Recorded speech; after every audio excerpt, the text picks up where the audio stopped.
Thank you, my dear. I'll now pass over to Judy. Just bear with me a second.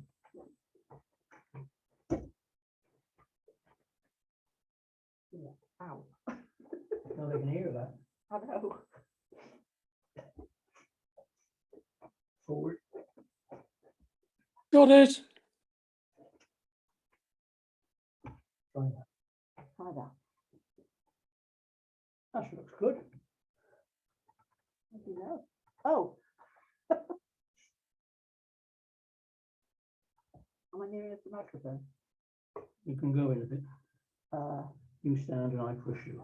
Oh. Right, how's that? thank you. Right, you're off. Oh, good morning, everybody. Lovely to see you. Although I can't see you now, but I could see you. So welcome, everybody. I hope you're well. We're living in very interesting times, to put it mildly. So I hope all is well with you and your families. People are still being pinged and having to isolate. Right, the reign of William IV, and I've used the heading, which you'll know, major events of the reign. I didn't manage to fit them all in, but I will talk about some that are not on the notes, some of the events. I didn't write them all down. We'll see if we'll work it out according to the time. So he came to the throne in 1830, and the 1830s, some of you will know, were described as the starving 30s. The 1840s were described as the hungry 40s, and then we go into what's called mid-Victorian prosperity, which we'll talk about when we come to that time chronologically. But the 1830s were described as the starving 30s. Nobody knew a great deal about economics. There were one or two people who were standing out as understanding what had happened and why things were so chaotic and why farm labourers' wages had gone down so dramatically. But nobody knew what to do about it. You can see what was happening. Some people had actually analysed why it was happening, but nobody seemed to have a solution of any kind. So in 1830, so same year that William became king, the farm labourers who were absolutely desperate by this time, their wages were going down and down, and just a few shillings a week. At the same time that bread prices were rising. It was a horrible combination of factors. So that they lived on bread. They didn't live on potatoes in those days. That probably would have been the remedy if they'd been able to grow potatoes as they did in Ireland. But potatoes hadn't really taken off at that stage. People lived, their main meal was bread and something, either bread and cheese or bread and sometimes bacon or bacon fat. They were living very unhealthy lives, and they were actually starving. And I know I've said already that coroners' reports often said as cause of death, they just put want, W-A-N-T, died of want, which is awful in a progressive, civilized Christian country with so many people becoming the equivalent of today's millionaires, people who had money via industry. The mill owners, the factory owners, the foundry owners were making fortunes, and yet there were people being found dead in ditches and dying of want. Yeah. So this is a terrible time in many rural, well, not constituencies, rural areas like Dorset particularly, and Kent. And this uprising started in Kent and then spread very, very quickly throughout the southern counties. The problem was always greater where there wasn't an alternative for the farm labourers. They couldn't say, I'm not standing for this any longer, I'm going to go and work in a factory, because there weren't any in these rural areas, these rural shires.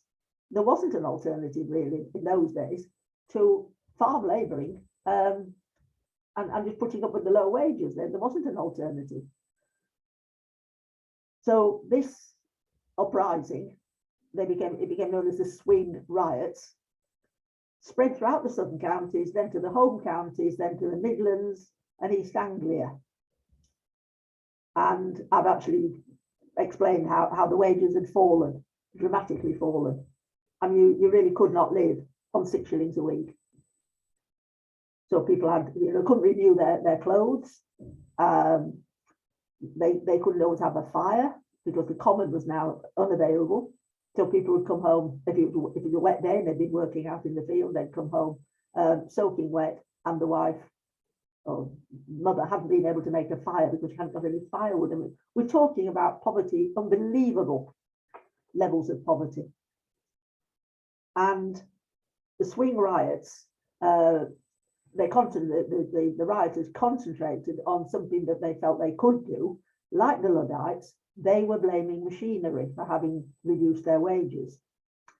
So back to the Industrial Revolution, the Agrarian Revolution, where there were machines now that could do the work of the labourers. And harvesting was a time when the labourers felt that they did get more money, or they had in the past, they'd had overtime pay. And that meant that they could then buy some clothes and some shoes and get some provisions to tide them over through the winter. But that was no longer possible on many farms. They brought in the reapers, and they hadn't got combine harvesters in those days, but they were using machinery, and that was depriving thousands of men of a decent wage or an increase. As I say, they hadn't got overtime pay. So this uprising took place and spread like wildfire. Thousands of people by 1832 were awaiting trial. The magistrates took a very harsh view of any kind of uprising, of course.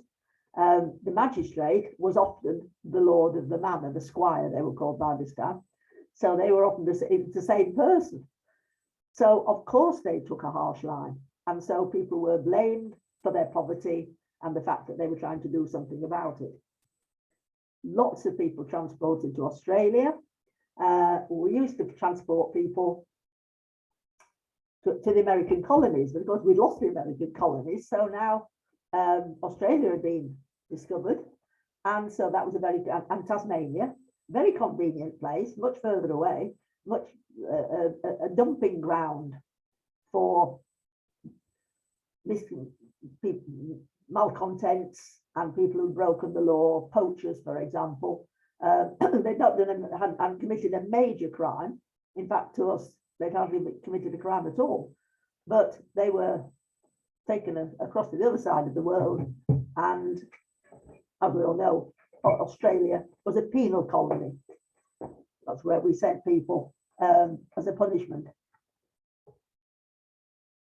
So the swing riots took place, and they were called swing riots because even in their desperation, the labourers tried to be civilised and reasonable. They often sent a letter signed Captain Swing to the farmers, warning them that if they didn't either pay more money to their labourers or abandon the machines, then steps would be taken, they would be attacked.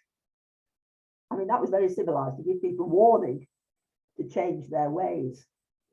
And the letters were signed Captain Swing. And there's two theories about that. One, it's the swinging of the scythe, or a scythe rather than the sickle, because that's one of the tasks that the labourers undertook, using a scythe.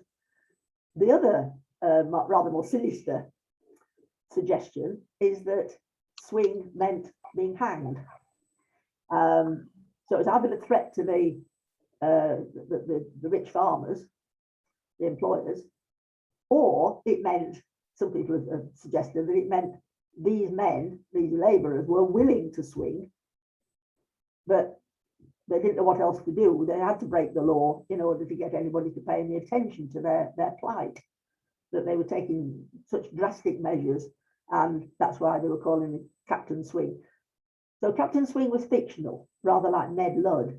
It never proved that there was anybody called Ned Ludd, but the Luddites took their name from that, and they Captain Swing gave his name, although it's fictional, to the Swing riots, terrified the squires and magistrates in the areas where there was all this rioting and trouble, because what the Swing riots consisted of was actually taking dramatic and drastic action, setting fire to hay, either haystacks or hay that was being stored in usually for feeding horses. Now, obviously, the poor didn't have a horse. Like poor people today don't have a car. It was the squire that had posh horses and a stable full of horses munching away this hay that had been gathered in the autumn and dried. Gathered in during the summer and dried. There were several hay harvests. So grass was allowed to grow tall, and then it was scythed, and then it was put somewhere to dry, and that was the hay that was used mainly for the animals.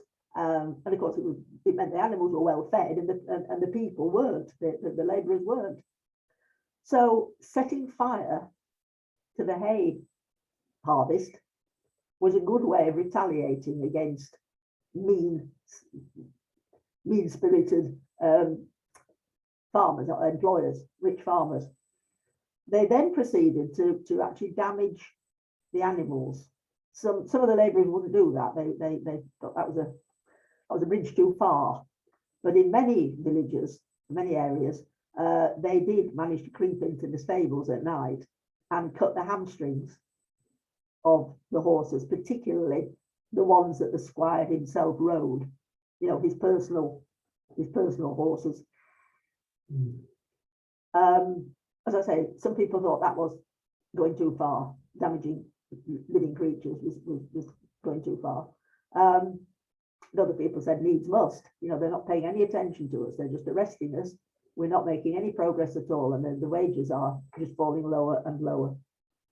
But you can imagine how very frightening this was for people in these areas, that it just seemed like the world had gone mad. And the world had gone completely mad, and everybody was some people are actually talking about Armageddon. You know, this is like we jokingly say the end of civilization as we know it from Star Trek. Well, our ancestors were kind of worrying about the real end of civilization. They were talking about Armageddon.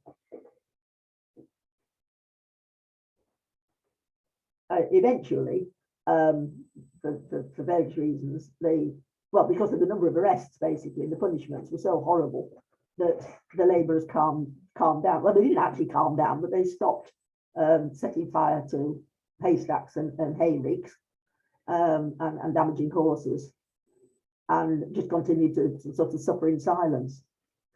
But I think we've all heard of the Tolpuddle martyrs, which was 4 years later. They weren't actual martyrs. They didn't die. They weren't killed, but they deserved the title martyrs. So it's only 4 years later. Things were still very, very grim in terms of wages and conditions. And in Dorset, which I've already said was one of the worst hit areas, because Dorset still is a rural shire, and there weren't any other job opportunities, so you couldn't threaten to leave and come marching off to a factory, work in a factory or in an industrial town. But there weren't any industrial towns. So 6 agricultural labourers, and I haven't put this in the notes, but they were all respectable. That sounds very snobbish now, but it was important then that they were, most of them were Methodists, and one of them was a Methodist local preacher. The leader of this group was a highly respectable man. They weren't thugs and ne'er-do-wells. They weren't, what the magistrates would have said, well, what do you expect from people like that? You know, they're illiterate, etc. These men were not illiterate at all. They were sort of top rank working class, if you like, which makes a difference to how they were treated and how people felt about the way they were, the whole situation was handled. they were arrested, these 6 men, and they were charged with what doesn't sound like a crime at all, administering an illegal oath. But their real crime was to form a trade union to protest about their starvation wages. And the local squire, who became a sort of hate figure to some people and a hero to other people, James Frampton, set spies on them and discovered that they had they were trying to create a viable group in the village, a sort of trade union, a small branch of a trade union, which was legally illegal. Taking an illegal oath or encouraging other people to take an oath was illegal at the time. Now they met under a tree in the village, and the tree is, they say it's the original, some people say no, it isn't the original, but it is a sycamore tree, and there's still a beautiful big sycamore tree. If you go to Tolpuddle, that's where the tree is still there. Whether it's the original or not, nobody's quite sure. And they swore an oath of loyalty, and that was the actual crime which resulted in their transportation for 7 years. They were charged with administering a secret oath, and they'd sworn an oath of loyalty to each other, which was standard practice in those days, that they must be loyal to the cause. And if they're arrested, they mustn't give names away. So they were arrested, tried, found guilty, and sentenced to 7 years in the penal colony in Australia. And everybody knew that conditions there were pretty awful, and that a lot of men died. A lot of men died actually going to Australia in the ships. They packed them so tightly, they were like slave ships. Many men didn't even get to Australia. They died en route. Many died actually as a result of savage beatings and punishments and poor quality food, etc. And the other sad thing is that if they did their 7 years and were then released, how are they going to get home? Unless somebody paid for them, unless somebody would pay their passage. And their families, of course, hadn't got any money at all. They were just sort of trying to exist. So where was the fair home going to come from? So 70, you might be saying, well, it's better than being hanged. When they were still hanging people for poaching. So what were they going to do? Well, their friends and supporters, even some middle-class people, were horrified at the savage sentence, because they felt these men hadn't really done anything but terribly wrong. So, there should have been a lighter punishment, put imprisonment in this country for a short time, and then released with a warning, not sent to Australia. So there was a huge public outcry. Surprisingly, I mean, this was all in the press at the time, and amazingly, they got a lot of middle class support, because they were, in a way, although they were working class, they presented as middle class, because they were literate, and because George Lovelace was a local preacher, a Methodist local preacher. That sort of helped in this campaign to get these men released, and to regard them as martyrs, that they'd been punished for something that really wasn't a crime at all, except at the time it was seen as a crime because everybody was so nervous about revolution. That the background to this was people's terror of revolution, because there'd been a revolution in France, the great revolution of 1789. Then France had gone back after the Napoleonic Wars, after Napoleon was exiled. They went back to having a monarchy.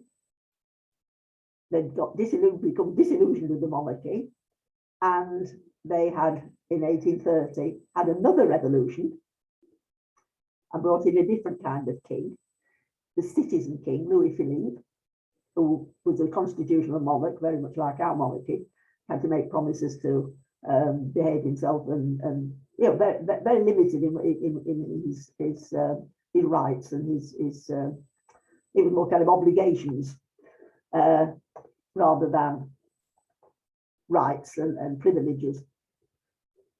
And then later, of course, in 1848, they got tired of him and brought in an emperor, which is rather odd, a nephew of the great Napoleon III.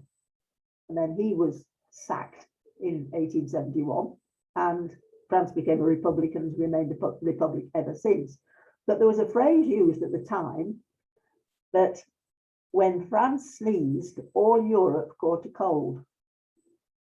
That's a powerful statement, meaning if there was trouble in France, if there was a coup d'etat, it seemed to have an amazingly kind of an amazing effect on the rest of Europe. It was like catching an infection. It's like transmitting from France, you know, the experts in revolution. Other parts of Europe then became restless and started talking in a revolutionary way.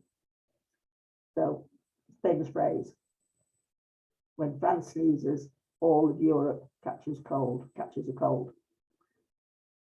And it was true that the revolutionary ideas had been bubbling away underground, and then they suddenly, in 1830, various parts of Europe had revolutions.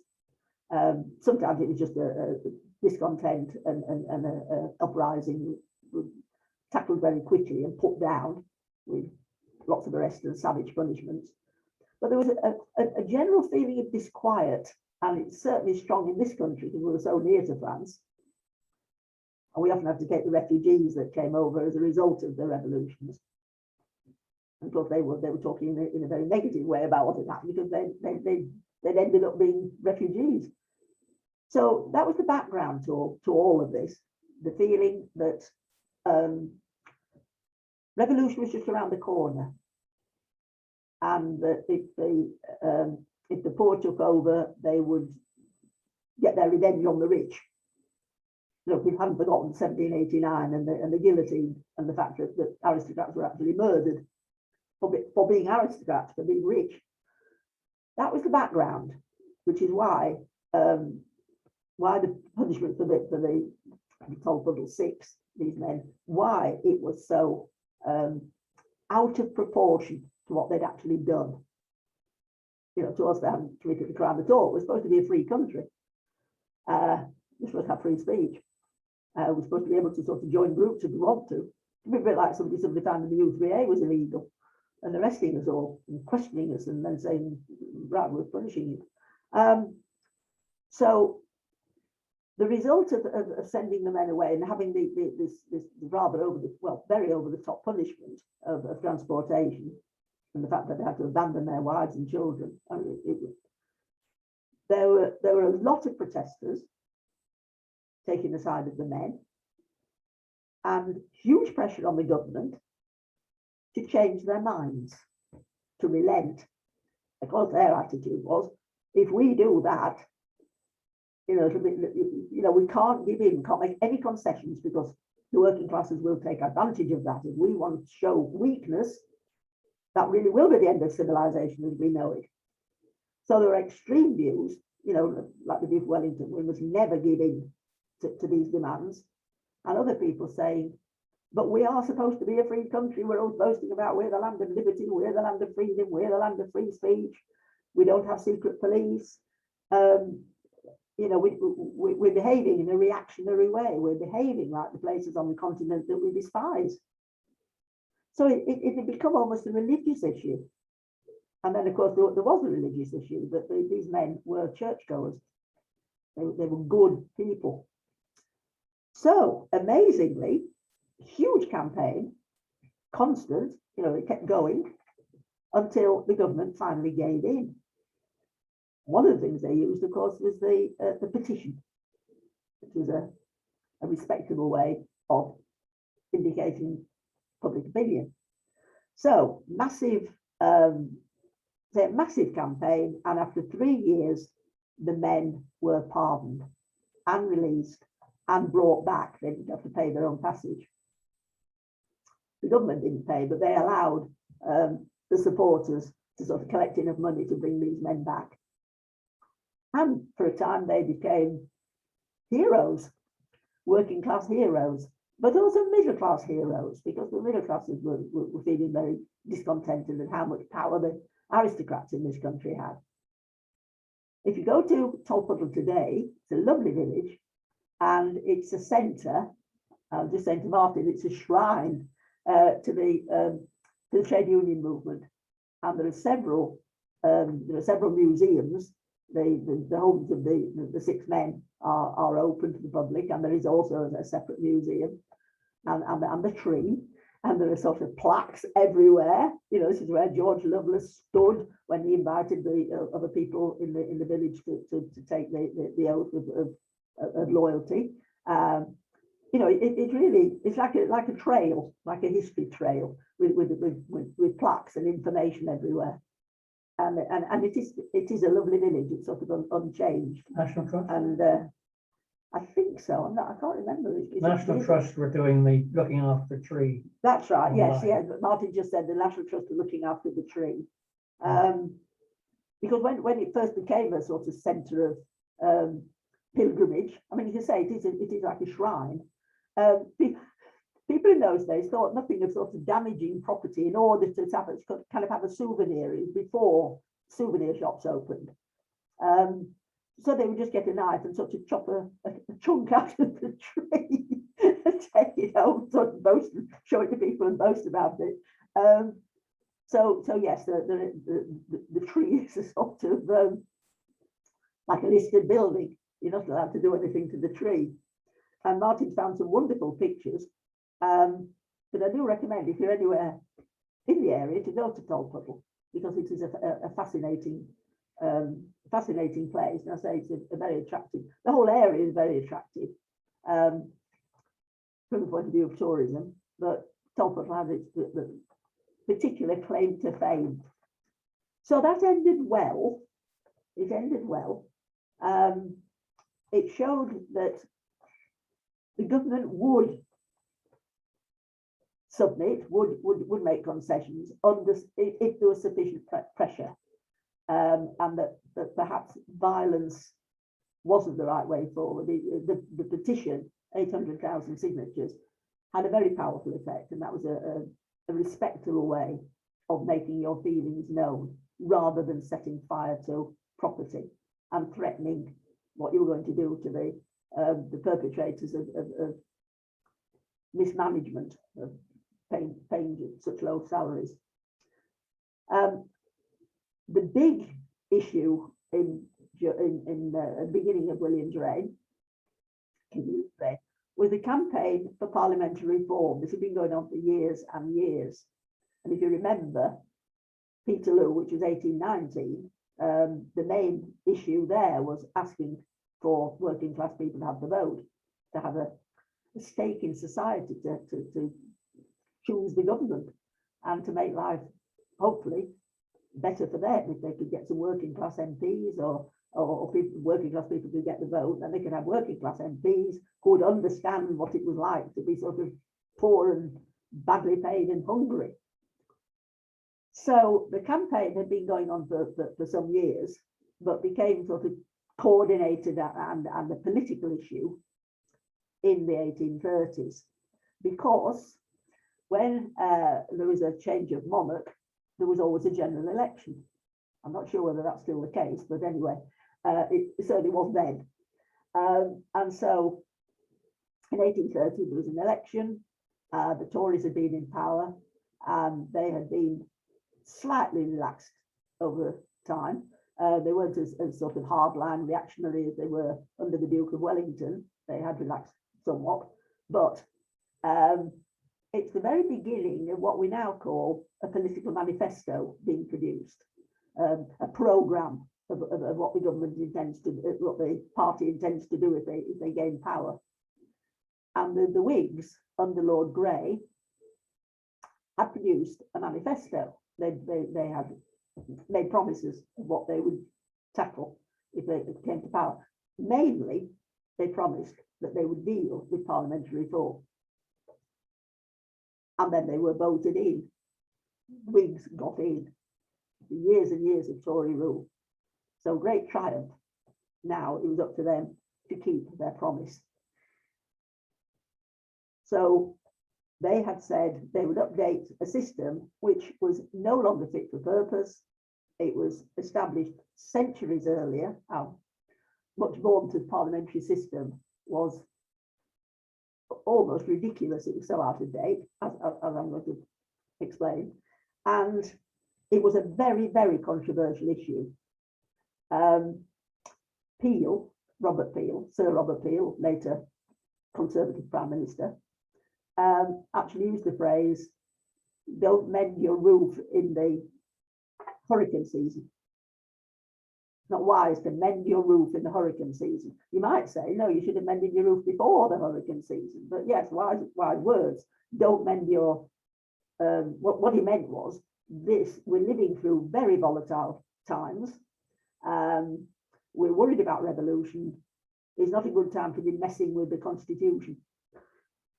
Don't introduce change when everything's up in the air anyway, and we're sort of clinging on to our traditions as a way of creating balance and stability.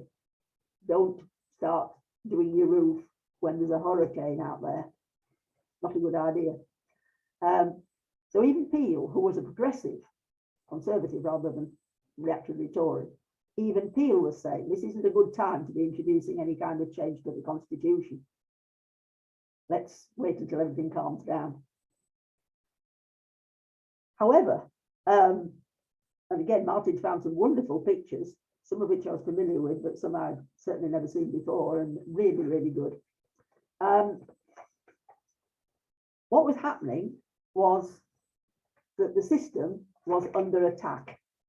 What was wrong with our much vaunted democratic system? I mean, we really were, as a country, very boring because we kept talking to our European allies, or some of the words our allies, about how brilliant Great Britain was.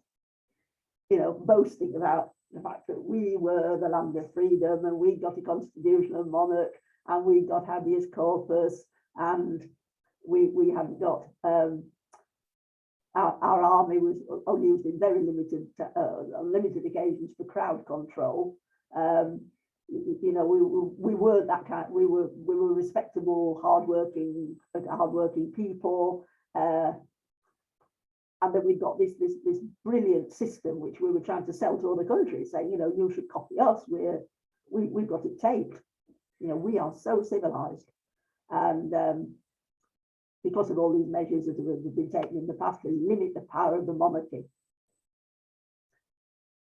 So really, we were being very hypocritical because the system was it wasn't rubbish, but it was very out of date, and there were some sort of ridiculous aspects of our constitution in terms of elections, who could vote, the size of the constituencies, and who could be an MP.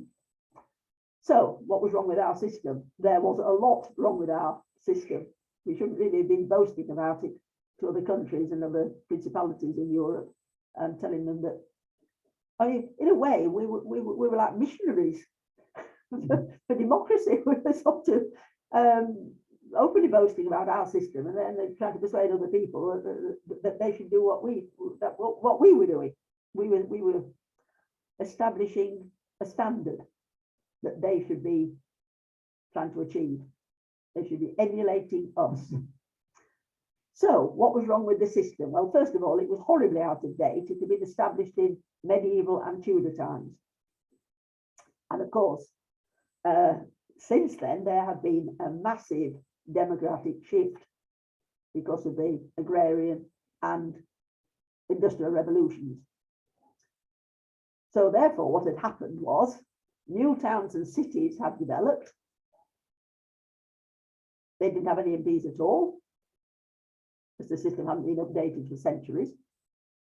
So Birmingham, Manchester, Leeds, Sheffield, no MPs. They had to rely on the Shire. So the Shires were entitled to 2 MPs, and that went back to medieval times. And that's, you know, so really places like Birmingham were not represented as such. Their vote was like Warwickshire, you know, the two MPs that represented Warwickshire. That's before the West Midlands, of course. Not very satisfactory at all. But insultingly, if you did live in one of these places, you weren't properly represented. Very small places, very small, not even towns, and they'd shrunk because of the demographic shift, because of people leaving to go to industrial areas and get better wages in a factory or a mill or a foundry or a mine. There were some very small places that still had the right to send two people to Parliament. Cornwall, for example, 14 small boroughs. They had been established in the reign of Elizabeth. The Tudors had rewarded Cornwall for their loyalty when there had been uprisings.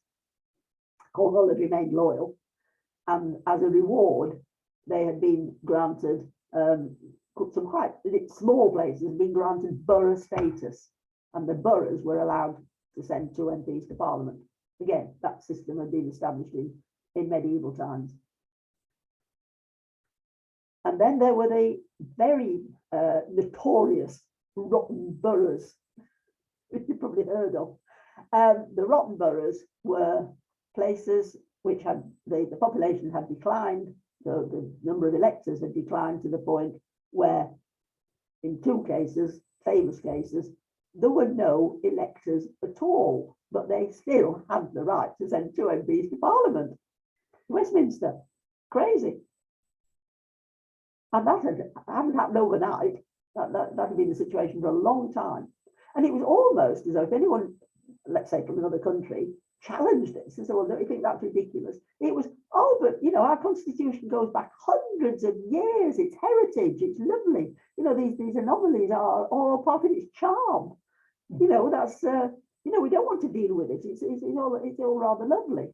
You know, it's a bit eccentric, but you know, that's Britain for you. So these rotten boroughs, I mean, one of them particularly became famous, and there were pictures of it. And the most famous one was Old Sarum. Sarum is the Latin for Salisbury. I mean, it's actually, and I've visited it, probably many of you would have done. It's an Iron Age hill fort. And it was sort of taken over in medieval times, and because it was defensively good, because it was high up, it was a hill fort, and you could see your enemies in the distance. You needed to see your enemies. And they built a cathedral and a castle, and of course lots of shops and houses. It was a town built on with limited space, all squashed together. And for many years, that was Sarum. It wasn't old. It was Sarum. It was Salisbury. And then there were problems. The water table fell, and there were horrible water shortages. And eventually, by the 13th century, the monks from the abbey and the men from the castle entourage, the people who were guarding the castle, were literally hitting each other. They were fighting over water. The wells were running dry, and there were fisticuffs. The monks and the cathedral staff, the clergy, and the men from the castle, the garrison, were literally beating each other up and whacking each other over the head with buckets because there was such a water shortage. And then somebody had the bright idea of, you know, this really isn't working. We need to abandon this hill fort. We need to go down onto the plain. We need to go several miles down where there is lots of water. There are lots of streams where Salisbury is now, lots of little streams, where there's plenty of water. And it was agreed that they would abandon the mound, they would abandon the cathedral and the castle and the shops, and they would transfer, which they did, and that's Salisbury. So the old hill fort became known as Old Sarum, the original Salisbury. It didn't happen overnight. I mean, people did kind of hang on, but eventually it was completely abandoned. But it still had the right to send two MPs to Parliament. absolutely crazy. The other famous, totally rotten borough was Dunwich in Suffolk. It was a very, very, very flourishing town in medieval times, based on wool. Lots of churches, a cathedral. It was a very flourishing town. But there was massive coastal erosion. And every time there was a storm, a chunk of the cliffs fell into the sea, taking some of the churches and the houses and the streets with it. And over time, more and more storms and more erosion, and Dunwich literally fell into the sea. The last standing building was the Church of St. James, and that remained until 1911. But that was the only building there. Everything else had disappeared, and there were lots. By then, there were lots of photographs of this one building standing outlined against the sky, right on the edge of the cliff. And of course, in 1911, there was a massive storm, and St. James's fell into the sea, and that was the end of Dunwich. It's now a bird sanctuary, so there are some buildings, but the original city, spoken of as a city, we wouldn't think of it, but the very, very flourishing town literally fell into the sea. But they still have the right to send 2 MPs to Parliament. The other rotten boroughs were, there was a famous one called Gatton in Norfolk, which had 6 electors. So, you got the point that these rotten boroughs were scattered throughout the country. Places that have declined in population, sometimes as early as the Black Death, still had the right to send 2 MPs to Parliament. In the case of Old Sarum, they used to take a table and a lovely big white tablecloth and take it up to the mound, and then people who were entitled to vote from Salisbury then walked up and voted. It was just ridiculous. And a lot of people accepted that it was ridiculous, but it was sort of quaint, and it was our heritage, and it just added interest to the whole situation. They didn't think anything should happen about it. It shouldn't be dealt with. And people didn't think it was an issue, a serious issue that needed to be dealt with. The right to vote was another issue. The right to vote had been established in medieval times. It was not quite neat and tidy. The shires had the right to 2 MPs, and the boroughs had the right to send 2 MPs to Parliament. And the qualification was you were a 40-shilling freeholder, and people who paid rates, like they owned their own home, the burgage vote. And what had happened was that all sorts of anomalies had developed over the centuries. So what had been a sort of fairly straightforward, neat and tidy system had become very variable and complicated. For example, by the 1830s, some buildings actually had the right that if you lived in that building, you had the right to vote. That was a bit strange.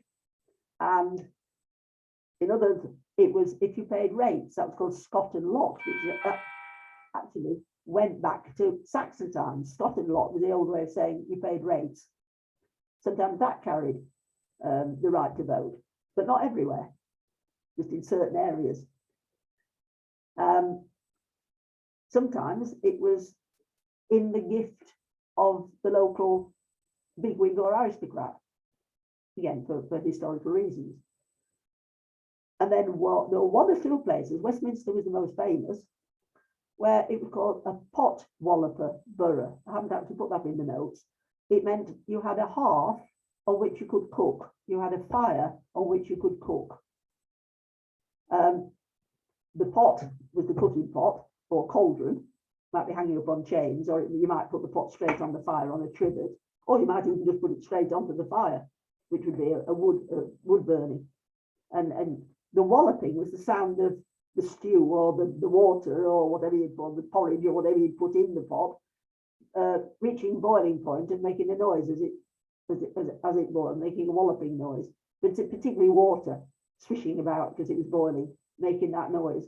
So a pot walloper, it was a kind of dialect phrase, meant that you had your own hearth. You were able to cook on that hearth. That entitled you to the vote.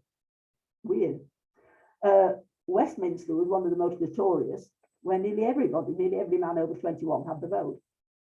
That was the most democratic system. Only it wasn't really a system because it was only one or two places, well, more than that, but a handful of places that actually carried that particular qualification. That if you got a hearth and a chimney, then you could vote if you're over 21 and a man.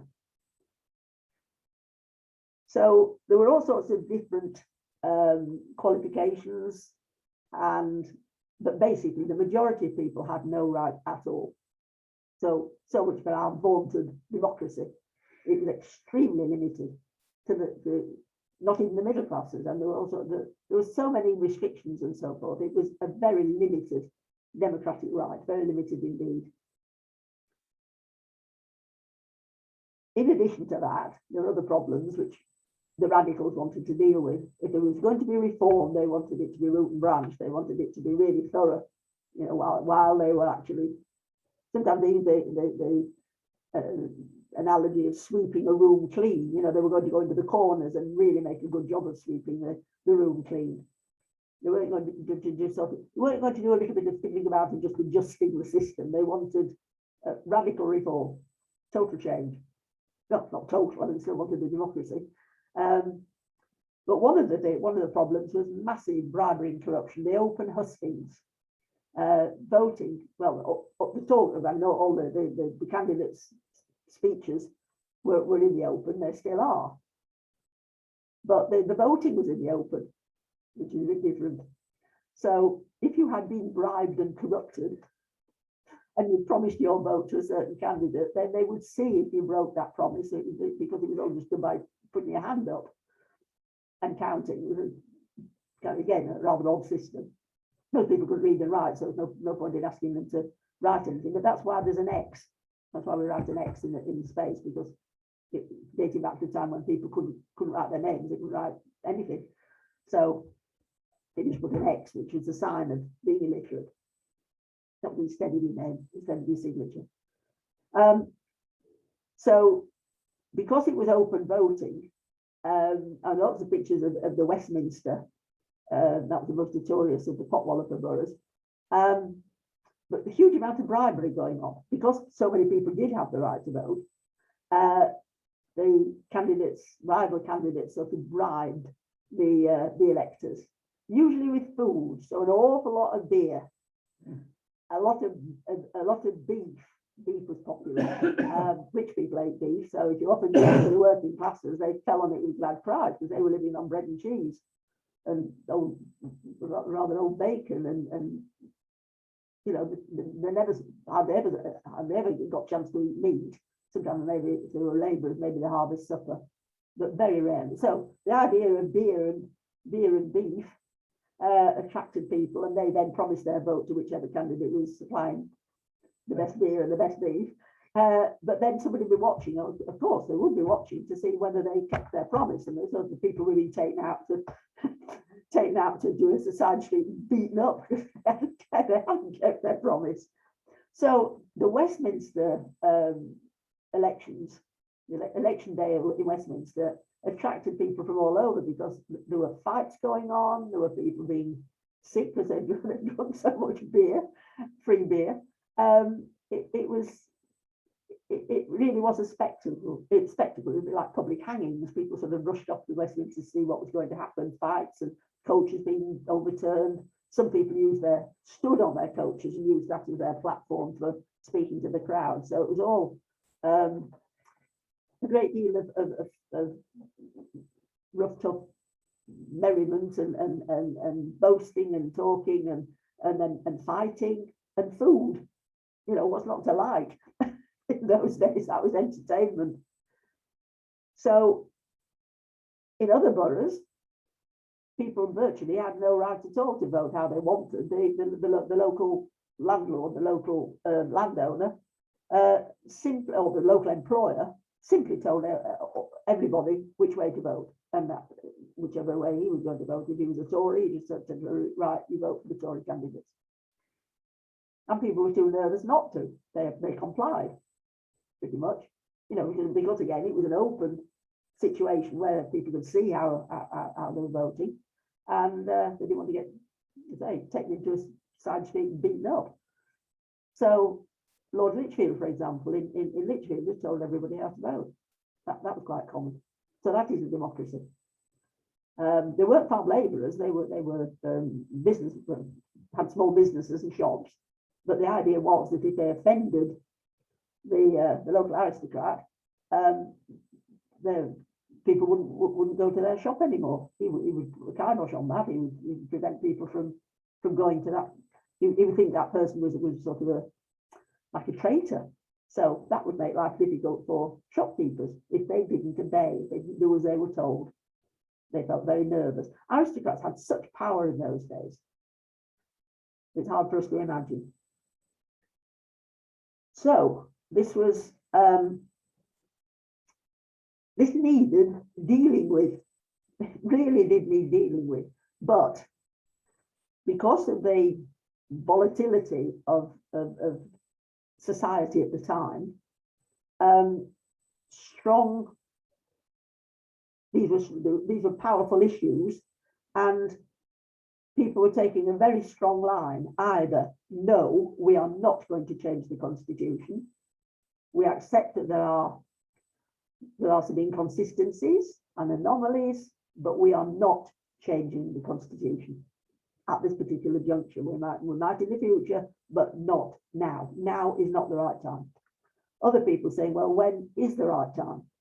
This can't continue. It's ridiculous. We're looking foolish. You know, people do know about all these faults and failings in the system, and they know about it abroad. You know, we've been laughed at because we've got, you know, for example, the rotten boroughs. So people were taking sides. It was a bit like Brexit. It was the issue of the time. There were other issues like slavery. The anti-slavery campaign, of course, was going on. The factory campaign. It was a time of protest. And it was difficult for the government to sort of hold the line. That's how they felt. They felt that the future of the country was in their hands and they'd got to hold firm. Some politicians felt that very, very strongly. Others said, no, we've got to make concessions. Other people, like Peel at the time, saying no, because, again, another phrase was, if you open the door, you'll never close it again.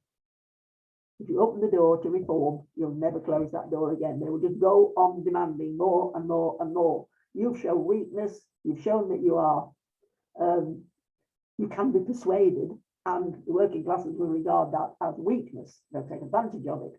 We'll end up having a revolution. That was the great fear. Revolution was the fear that even some of the protesters could accept that they wanted reform, they wanted change, but in a limited way that wasn't going to lead, as it had done in France, to revolution and a coup d'etat. So I think we can appreciate why the government was so cautious, and why the Tories certainly were so cautious in saying, no, this is not the right time to be making any changes. It will end in catastrophe. It really will end in catastrophe. Don't go there, don't even think about it. And regarding the radicals, the reformers, as enemies of the state. So rather hard for us to imagine, well, perhaps we can because of Brexit, rather hard to imagine how strongly people felt about parliamentary reform, either for it or against it. Now, the king, going back to William IV and Queen Adelaide, the king and queen had, as you know, become very popular at the beginning of their reign for various reasons. And the queen particularly was very concerned about the poor. She did a great deal of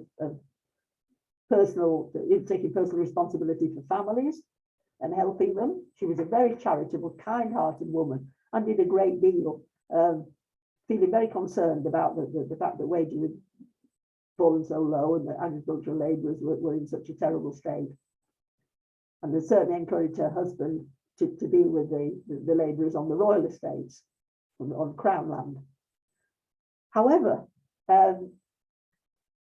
Adelaide had had experience in Meiningen, in Germany, of potential revolution, of mob rule, and it terrified her. So she was very much against change. She was change averse, very nervous about change, because she felt like Peel, that if you opened the door and the working classes took over, you know, they were illiterate and easily influenced, mob rule would result. It would be, and she was open. She didn't interfere in politics, but people knew that she had these views based on personal experience and fear that when she'd been little, when you were a little girl, that there was trouble in various German states, and she remembered it as being very frightening. An armed mob getting out of control was something she could remember and was terrified of. So I'll just read from this book, which is entitled Queen Adelaide. It says that their plight, which means the plight of the French king, who'd been displaced in the revolution in France, and they came here as refugees, and they lived in this country for the rest of their lives, the King and Queen of France. Their plight made a deep impression on the Queen, who went to call on the Duchesse d'Angoulême in her modest apartments in Charles Street. Although more anxious than many of her subjects for a betterment in the condition of the poor, Queen Adelaide had a profound distrust of any kind of precipitate upheaval and a horror of mob rule dating from her childhood. She realised that the London mob had discovered its power to force the government's hand at the time of Queen Caroline's trial, and she was considerably relieved that when the court returned to town for the opening of Parliament in October, Wellington made it clear that he was opposed to any innovations in the franchise. Public opinion all over the country, however, had been anxious for parliamentary reform for some time and had fixed its hopes on the new and democratically minded king. It had been obvious that George IV, influenced as he was by brother Cumberland, would never have agreed to any such measure, and the reformers had obligingly waited for him to die. They now felt that the longed-for change was overdue and that the time had come to agitate. Under the existing system of rotten boroughs and restricted franchise, the country was governed entirely by a few landed families, and the rapidly developing middle classes felt that they were inadequately represented in Parliament. So that was the situation, that it became known that the Queen particularly was very frightened of revolution and mob rule. And unfortunately, that meant that it was discovered that she had these views and that she was probably influencing her husband, or she didn't need to. William IV, you know, new king, new in post, certainly didn't want to be spoken of historically as the king who allowed it all to go turn into an absolute shambles, and he didn't want to lose his throne. I mean, it happened in France. It happened twice. They kicked out the royal family and had a coup d'etat, and things were so volatile that was a definite possibility. So the royal family suddenly discovered that they were very unpopular instead of being popular. And we will come to that in a moment. So what we've got is a campaign for, we could say today, civil rights and constitutional rights. So what happened was that in 1831, I mean, I'm cutting this short, it was a long campaign with many setbacks.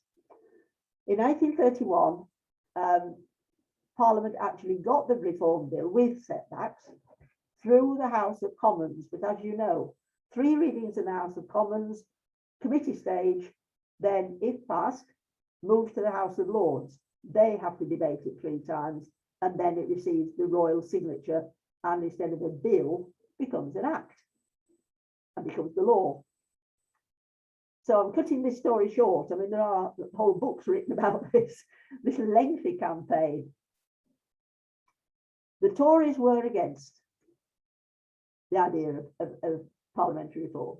Most of them were absolutely adamant that this is the wrong time to be even considering it. And most of them, like the Duke of Wellington, just said, there is nothing wrong with our constitution. In fact, a bishop actually said that it was ordained by God and was therefore perfect. And the Duke of Wellington actually used that phrase himself. The constitution is perfect. It does not require reform. It must not be changed. Ordained by God. We're the best country in the whole wide world. Why are we so successful? Why is our army successful against Napoleon? We've got the biggest navy in the world. We're the most prosperous nation in Europe. It's all going brilliantly well. God is with us.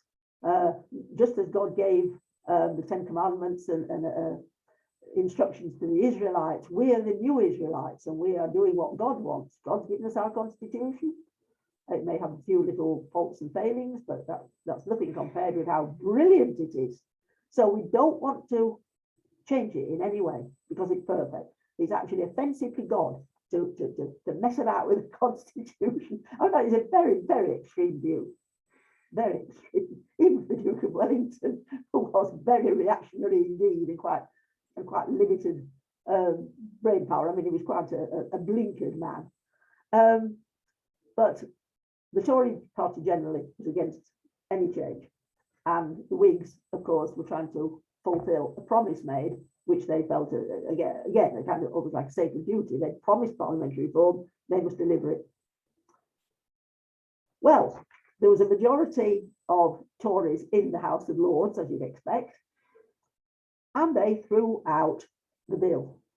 It had got through the House of Commons. It had taken months and months, and finally, great rejoicing when this happened, and the London mob, went mad with happiness because it's all going so well. And finally, it got to the House of Lords, who promptly had a debate and threw it out. There were then riots of a massive nature, really powerful, awful riots. Which, of course, is what the Tories had expected. You know, they'd actually said this.